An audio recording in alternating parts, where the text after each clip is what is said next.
Hey guys, it's Holly. Welcome back to my channel. So tonight I'm doing a quick video on ways that you can make money when you don't have access to childcare. And so this is an interesting one. I feel like it can help a lot of people because I really think a lot of us are in the same boat these days, this day and age, with there's just so much going on in the world and there's so many different circumstances surrounding our lives, especially those of us that have young children.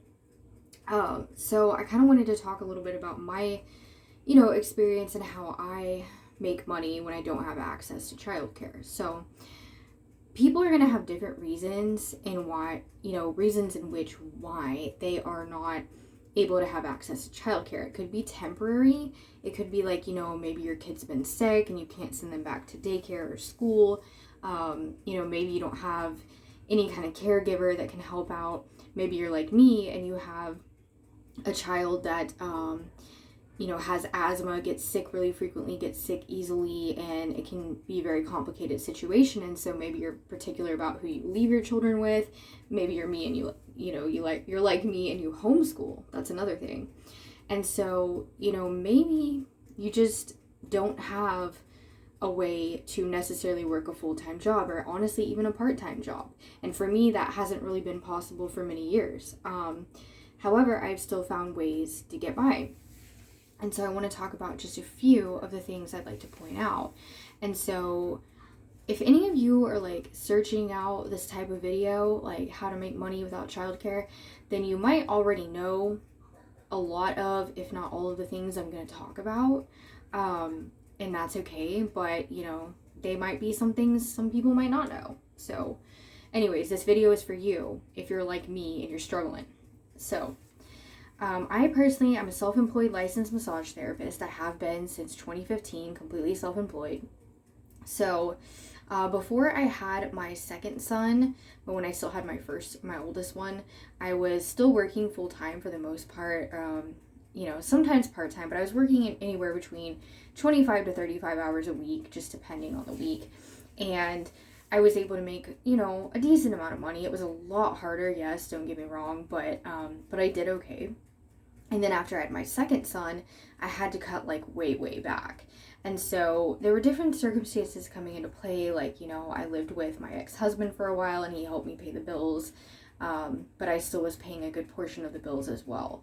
So, somehow, some way, I have still been able to, schedule out appointments as much as I can. I only have a few people I'm comfortable leaving my children with at this point in time.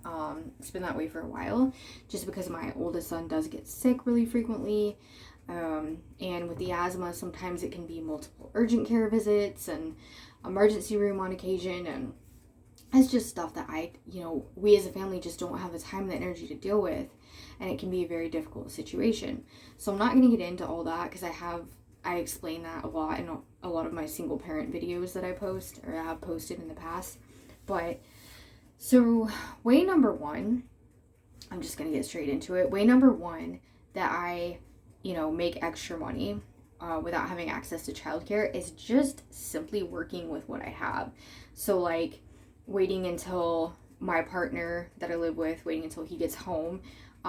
This is if you have a willing partner, obviously, but he helps, I can go out and do an appointment, only have time for one typically. But I can go out and do an appointment after he gets off work, and things like that. Sometimes when my kids are with, their dads, on the weekend or during the week, depending on which child it is and how the schedule is that week, I try to do as much as I can when they're not with me. And I do utilize a couple of other people, including my mom, but she is very unreliable, and pretty much everybody's unreliable at this point. We did utilize a drop-in daycare for a short time, but my son got really sick and we all got sick, and I got bronchitis so bad that I couldn't breathe. That's another thing about me. I get sick too. I get bronchitis really easily. So if I catch a cold or something, it usually turns into that. And that's also very difficult to cope with as a mom when you're that sick. And so it's just another thing. But again, variety of reasons why someone might not have adequate access to childcare. And cost is a big thing. So a lot of, families, they might find that if, one parent goes to work, if both parents go to work, then it's basically eating up one parent's check entirely just to pay for the daycare or whatever. And so that's another thing. But anyways, just another reason. I'm trying not to be too all over the place here. So just working with what you have and doing what you can, utilizing your friends, obviously, utilizing anyone that you trust, but make sure it's someone you absolutely 100% trust. Now, apart from that, secondly, things like delivery services such as DoorDash. I don't know all the rules when it comes to Grubhub, but it's probably pretty similar. Uber Eats, etc. So these particular delivery services, most of them will let you actually take your kids. Like, there's no rule against taking your children. Obviously, it makes it harder. So like, I would definitely say I wouldn't take a child under the age of like 5 or 6. In my opinion, it just depends. If you've got a really mature child that, doesn't make a fuss, then I would say, 4 or 5 might be okay.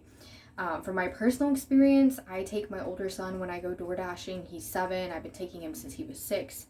And it works out really well for us. And, so that way I don't have to have childcare for him if I am, in fact, out door dashing. And so that's a big help too. So you might look into something like that depending on the age of your children, like I said before. You have to consider the fact that you want to be the one that's carrying everything, and you don't want to risk, your child helping you carry something and then dropping it and ruining the order, obviously. So I definitely want to point that out. So you want to make sure, you don't really want to take a baby because you want to have your hands so that you can carry all of the order. So you want to make sure the child is, self-sufficient enough. They're not going to run into the street or do anything like that. Now, thirdly, online surveys. This is a big one. And as a matter of fact, I actually make enough per month in online surveys to pay for at least one of my bills, And honestly, it's pretty impressive. Like, I didn't really realize you could make that much. But surprisingly, I've actually done, a lot more than I thought I would of online surveys. Now, the issue with this is personal information. You have to use your own discretion in what you want to divulge, because some of these surveys will ask for more personal info than you're comfortable with. And in which case, just don't do it. Just don't divulge anything you don't want to. So, but online surveys are a great way to go. You can just do what you're comfortable with. Anytime, 24/7, you can do these on your phone. And, you don't earn a whole lot necessarily, but a lot of times you can also get free samples and things like that too. Another thing I like to use is a website called Hey It's Free, and heyitsfree.com. And this is a website where you can find a lot of really great freebies online, stuff that's physically sent to you, as well as stuff you can print out, stuff you can get sent to your email, coupons, etc. And these really help as well. So, couponing is always really beneficial. I think that goes without saying. I don't really have to talk a lot about that. So, let's see. Number 4 kind of goes along with number 1 to an extent, and working with what you have. But I would highly recommend, finding yourself some kind of freelance work to do, whether it's, cleaning houses or, giving foot massages. Here in Texas, you don't have to have a massage license if you just want to massage feet. You can title yourself as a reflexologist, train yourself, rub people's feet. You can make pretty decent money doing it. So you can do things like this. I mean, handyman work, you name it, whatever you want to do. And what you can do is market yourself. And you can basically just tell your clients, like, hey, my kid comes with me, or however many kids you have, Obviously, like I said before with DoorDash, the younger they are, the harder it's going to be. But if your kids are older, but they're still not old enough to stay home alone, like in my case, for example, it's going to be easier. I do have a 3-year-old. He's almost 4. But him, I still have a struggle with the childcare. But my older one, not so much. So you can just simply say to your prospective clients, like, hey, I just want to let you know that, my child comes to work with me. Do you have an issue with this? And it could be a 50-50. Maybe they will, maybe they won't. But whatever the circumstance, at least you tried. And I have found personally, a lot of my clients don't mind if I bring my child. In fact, when I had newborns, I brought both of my babies to work with me until at least a few months in. I think my oldest one, I actually took him for almost 5 months to work with me, like 5 months solid.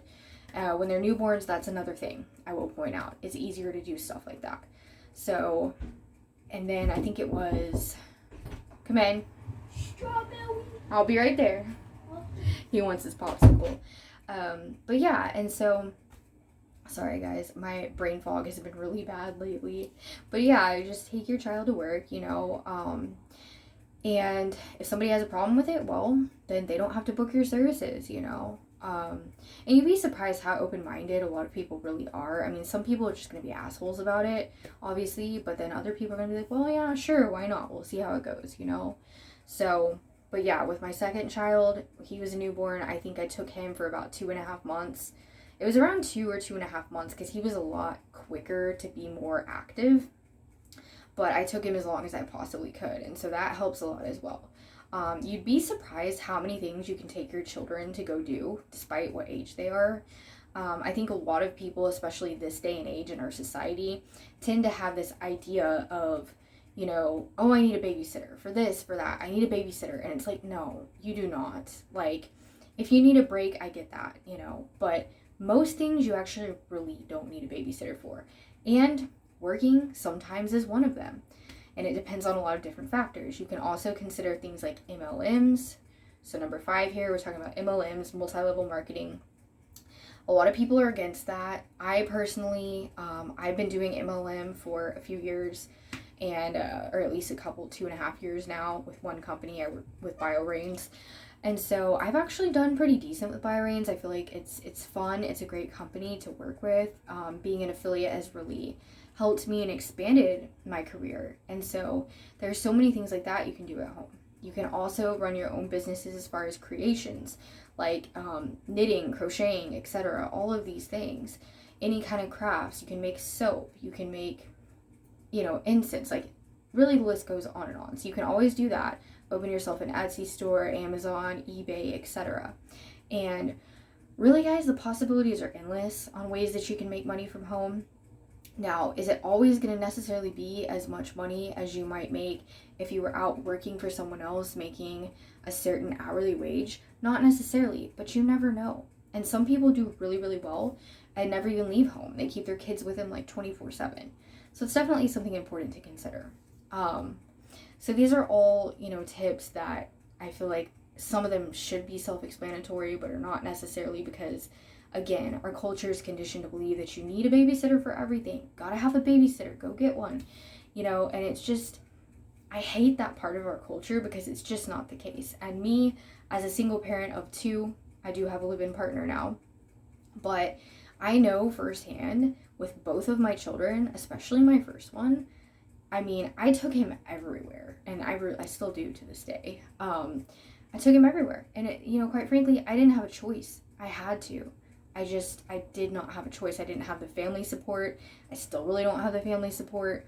And, you know, it's like, you just can't always find a babysitter for everything. And unfortunately, that includes work sometimes too. So, again, many reasons why a person may not have access to a lot of childcare. I think the number one is probably financial, but we're also looking at health issues. We're looking at, you know, the COVID pandemic, things like that, you know, can definitely play a role. And so it's different for each individual family. And in our case, we don't like to take the chance of sending the kids to a drop-in daycare facility or having them in a classroom setting like that. And then, you know, having them bring home a sickness, which 99% of the time they will, with us, and then, you know, potentially us getting sick as well, and then it being this huge fiasco, having asthma flare up, and you name it. And it's just, you know, we don't want that for us. And so that's kind of the choice that we make. And so these are just some basic ways that I've listed out that might be able to help you. But if I had to offer you my number one piece of advice, it would simply be to just do some kind of freelance work. Try to take your kids with you. Just do what you can. You know, the bottom line is just do the best that you possibly can. And a lot of this has to do with changing your mentality too, and just understanding that you don't have to think like everyone else. Because if I'd have thought like everyone else, I would have failed. I would have failed miserably at being a parent. At being on my own, having my own place, all of these things, I would have failed. There is no ifs, ands, or buts about it. No question in my mind. But due to the fact that I continued to tell myself that, hey, you know, other people may think like this. This may be the other way that people live their lives. And people may think, you know, oh, you've got to have a babysitter when you go to work. You've got to utilize school, daycare, etc. You got to have something. But if I'd have thought like that, I would have never made it anywhere. I would probably be a bum. So I just want people to kind of like think from a different perspective and understand that there's so many more resources available to us than we think. And, you know, if you don't have a good support system too, you can always just try to join support groups, you know, particularly online as well. Try to get to know more people.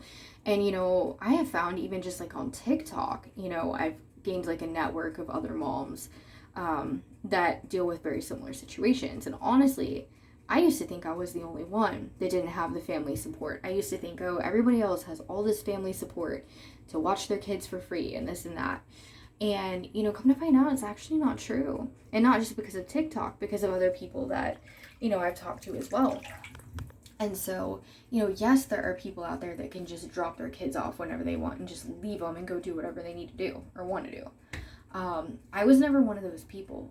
And so more and more people this day and age are, you know, not having that luxury. And so, you know, I like connecting with other people that are in the same boat and that have the same struggles as me, because it helps, and it also helps me to find new ways, you know, that I can obtain reliable, you know, safe childcare. It's really hard for me to trust even an individual babysitter because I've just had weird experiences in the past, and I would rather just have my kids with me. And that is more than okay. And don't ever let anybody tell you that, oh, you should go out and get a real job, because, you know, if I had done that, I would have just been fired like 100 times, you know, because the truth is, employers, they're not going to understand if you have a child that's sick every other week because they're in school or daycare.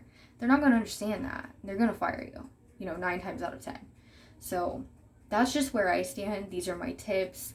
I do have more that I just can't think of right now because of my brain fog. But again, that was at least 5 different tips. And again, I gave you my best pieces of advice, my number 1 piece of advice. And I hope that this video helps somebody. If you have any questions or you want to connect, please reach out to me on any of my other social media networks. I do generally post my my BioRains website in the description box, as well as my email, my personal email, and my Patreon as well. So feel free to check those out if you would like. Or you can comment below or message me, you know, email me for other social media outlets as well that we can connect on. But anyways, I love you guys, and I wish you all the best, and I'll see you in my next video real soon.